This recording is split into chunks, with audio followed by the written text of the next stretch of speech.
ఐటీలో ఎంట్రీ కావాలా? Trainee software engineer గా అజా కోడింగ్ ట్యూటర్ లో 2 వీక్స్ ట్రయల్ పీరియడ్ లో వెంటనే చేరండి. సరే ఈళ్ళు ఇంత స్ట్రాంగ్‌గా ఉండాలి గదా! అక్కడ దృఢంగా ఉండాలంటే వాళ్ళ ఫిట్‌నెస్ గాని, వాళ్ళ ఫుడ్ గాని ఎలా ఉంటది సార్ అక్కడ? యాక్చువల్లీ వెళ్ళే ముందు కంప్లీట్ మెడికల్ టెస్ట్ కూడా జరుగుతాయి. ఆ! ఫస్ట్‌లీ అతను మెడికల్లీ ఫిట్ ఉన్నాడా? ఏమైనా ప్రాబ్లమ్స్ ఉన్నాయా? బీపీ ఎక్కువ ఉందా?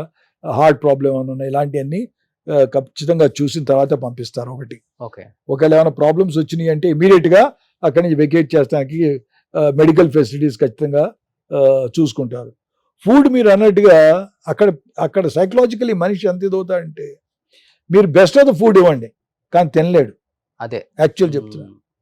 మీరు ఒక 2500 క్యాలరీస్ వర్త్ మీరు ఫుడ్ ఇచ్చారనుకోండి, ఒకసారి 3 ఉంటుంది, 3 ఉండదు, గెలుగుతారు భోజనం, కొంతమంది తింటారు. కానీ చుట్టుపక్కల స్నేహితుల యొక్క ప్రోద్బలం వల్ల ఒరే బతకాలరా, నువ్వు తినకపోతే నువ్వు ఇంకా వీక్ అవుతావు కనుక యూనిటీలో ఉండబట్టి తింటారు. కొంతమంది యాక్చువల్గా అయితే తినటానికి సుముఖంగా ఉండరు, నాకు తినాలనిపించట్లేదు ఆ రోజు.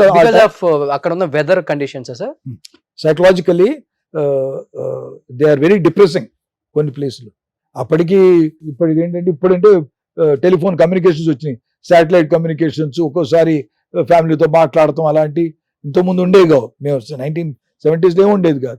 కాబట్టి ఇప్పుడు టెక్నాలజీ పెరిగింది కాబట్టి అట్లీస్ట్ వన్స్ ఎ వీక్ జవాన్ ఏంటంటే వాళ్ళ ఇంటికి ఫోన్ చేయగలడు, మాట్లాడగలడు, టర్న్ బై టర్న్ ఇస్తారు.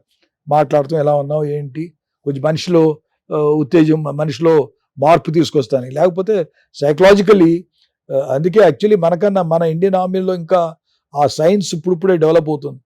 యుఎస్ ఆర్మీ చూసుకుంటే విపరీతంగా రీసెర్చ్ చేసింది దట్ వార్ కండిషన్స్లో మనుషులు ఎంత డిప్రెషన్లోకి వెళ్తారు, సైకలాజికల్లీ ఎంత డౌన్ అవుతారు, అవి చాలా పెద్ద సైన్స్ కింద వాళ్ళు రీసెర్చ్ చేసి ప్రూవ్ కూడా చేశారు. మనం ఇప్పుడే తెలుస్తుంది మనకేంటంటే యాజ్ అ పూర్ నేషన్ మన వాళ్ళు, అదిగాక కంపేర్డ్ టు యుఎస్ సోల్జర్స్ మన వాళ్ళు విలేజెస్ రస్టిక్ హార్డీ కష్టజీవులు బేసికలీ కంపేర్డ్ టు దెమ్. కనుక మన వాళ్ళు మిగిలిన దేశాల సోల్జర్స్ కన్నా కష్టాలు అయినా సరే భరించే శక్తి ఉంది, అది మన వాళ్ళు ఎక్కువ ఉంది. -డిగ్రీలలో ఉంటారు కదా, -40 ఇస్ ఎట్ ద్రాస్ అలాంటి ప్లేస్లో. నార్మల్ ప్లేస్ మీరు తీసుకున్నా సరే on an average -10 -15 is very common. Okay. There is nothing actually. మీరు -40 లో ఉన్నారా? -49 అబ్బా ద్రాస్. ఇప్పుడు ఏంటంటే యాక్చువల్లీ ఆశ్చర్యపోయేది ఏంటి, అక్కడ బాత్రూమ్స్లో ఇంత మేము 70s మాట్లాడుతాం, బాత్రూమ్లోకి వెళ్ళి వేడి నీళ్ళు మీరు స్నానం చేశారనుకోండి, వేడి నీళ్ళు చేసుకుని స్నానం చేసి నీళ్లు కింద పడిపోయినాయి, కొంత ఉండిపోయినాయి, వచ్చేసి మీరు బెడ్రూమ్లో పడుకున్నారనుకోండి, పడుకొని రాత్రి బాత్రూమ్కి వెళ్దామని లేచారు midnight 11 o'clock 12 o'clock, అక్కడికి వెళ్ళి జారి పడిపోయి తలకాయ దెబ్బతిన్న. ఎందుకంటే ఆ వాటర్ ఉందే హార్డ్ ఐస్ స్టోన్ లాగా ఫామ్ అవుతుంది, స్లిప్ అయి పడిపోయి తలకాయ దెబ్బలు తిన్నోళ్ళు, తలకాయ పగిలిన వాళ్ళు కేసెస్ కూడా బోల్డ్. దాని తర్వాత దాని మీద ఇన్స్ట్రక్షన్స్ ఇచ్చేవాళ్ళం, బాబు బాత్రూమ్ అయిపోయిన తర్వాత ప్లీజ్ ఎన్ష్యూర్ వాటర్ ఎక్కువ స్టాగ్నేట్ అవ్వలేదు కదా చూసుకోండి, ఉన్నట్టయితే దాన్ని క్లియర్ చేసేయండి వాటర్. ఓకే. సిమిలర్లీ అక్కడ బుఖారీస్ అంటాం, హీటింగ్ అరేంజ్మెంట్స్, రైట్, సిగడీస్ బుఖారీస్, అవి కూడాను ప్రతి బంకర్లో ఉంటాయి. ఆ బంకర్లో ఉన్నప్పుడు ఒక్కోసారి అది సరిగా పనిచేయకపోతే దాంట్లో స్మోక్ వస్తుంది.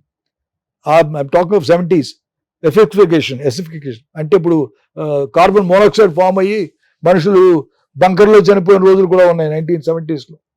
ఇప్పుడు టెక్నాలజీ చాలా ఇంప్రూవ్ అయింది. ఆ రోజుల్లో చెక్కతో మంటలు ఉండేవి, తర్వాత ఏమో కెరోసిన్ ఆయిల్ స్టార్ట్ అయింది, సిఎన్జి స్టార్ట్ అయింది. ఏం చెప్తారు లాస్ట్ అండ్ ఫైనల్ గా? ఇప్పుడు ఆర్మీకి రావాలనుకునే వాళ్ళు చాలా మంది యూత్ ఉన్నారు, నేను ఆర్మీలో జాయిన్ అవ్వాలి, సో ఇండియా బోర్డర్ లో ఉండాలి, నేను దేశాన్ని కాపాడాలనుకునే చాలా మంది యూత్ ఉన్నారు కూడా.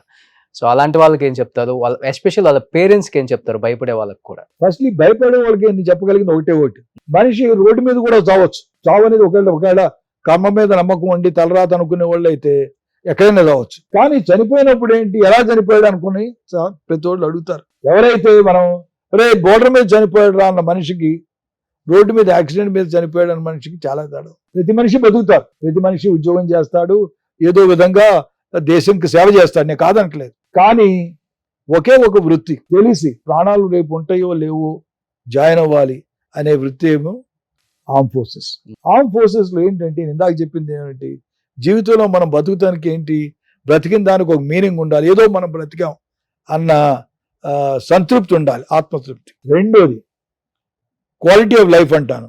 దేశం మీరు ఏ వృత్తి అయినా తీసుకోండి, మీరు సాఫ్ట్వేర్ ఇంజనీర్ అవ్వచ్చు, లేకపోతే డాక్టర్ అవ్వచ్చు, సేవ చేస్తున్నాను నేను కాదనట్లేదు. సాఫ్ట్వేర్ ఇంజనీర్ ఇప్పుడు చూస్తే సంపాదన మీద ఎవరైతే మక్కువ చూపుతారో, ధనం ఇచ్చేయాలి, ఆ ధనం బుద్ధాన్ని ఏంటి జీవితంలో బోల్డ్ సంవత్సరాలు మనం ఏంటి ధనం సంపాదించడంలోనే ఉండిపోతాం. ఒక వయసు వచ్చాక ఆ సంపాదించిన ధనం అంతా మన ఆరోగ్యం మీదే తిరిగి ఖర్చు పెడతామనేసి బుద్ధుడు అన్న మాటలు.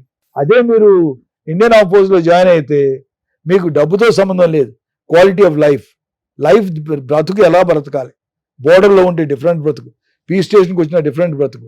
ఆర్మ్ ఫోర్సెస్కి ఇప్పుడున్న సదుపాయాలు రైట్ విపరీతం ఉన్నాయి, డబ్బుతో మీరు చూసుకోకూడదు. ఆఫ్టర్ ఆల్ డబ్బు ఉన్నా సరే, ఇప్పుడు ఫర్ ఎగ్జాంపుల్ ఎవరైనా టెన్నిస్ ఆడటానికి వెళ్ళాలి క్లబ్లో కొన్ని వేలు కట్టాల్సి ఉంటుంది. ఆర్మ్ ఫోర్సెస్లో బోల్డ్ ఫెసిలిటీస్ ఉన్నాయి, రకరకాల ఫెసిలిటీస్ ఉన్నాయి. ఆర్మ్ ఫోర్సెస్ జాయిన్ అయ్యే వాళ్ళకి ఫ్యామిలీస్కి పెన్షనబుల్ సర్వీస్ ప్రస్తుతానికి, ఇంక మిగిలిన చోట్ల పెన్షన్ లేదు. అన్నిటికన్నా ముఖ్యమైనది ఏంటంటే ఎవరైతే దేశానికి సేవ చేద్దాం అని తలంపు ఎవరికైనా వస్తే అన్ని వృత్తుల్లో కన్నా మాక్సిమం మీరు దేశానికి సేవ చేయగలిగింది ఆర్మ్ ఫోర్సెస్ ఒకటి. వాళ్ళకి నేను చెప్పగలిగేది ఏంటి, మనం బ్రతికినప్పుడు ఒక బ్రతికాంరా అన్న ఆత్మతృప్తి కావాలంటే ఆర్మ్ ఫోర్స్ జాయిన్ అవ్వాలి. పేరెంట్స్ నేను చెప్పేది ఏంటి, ఆ తృప్తితో ఉన్నారు ఇప్పటికి మీరు హ్యాపీగా.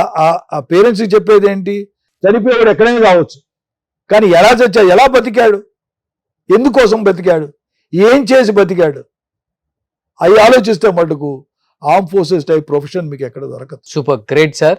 ఈ 40 years ఎక్స్పీరియన్స్ లో మీరు చెప్పే చాలా చాలా విషయాలు ఏంటంటే మాకు చాలా ఇంట్రెస్టింగ్ గా ఉంది.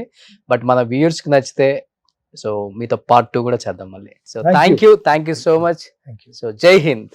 థ్యాంక్ యూ, జై హింద్.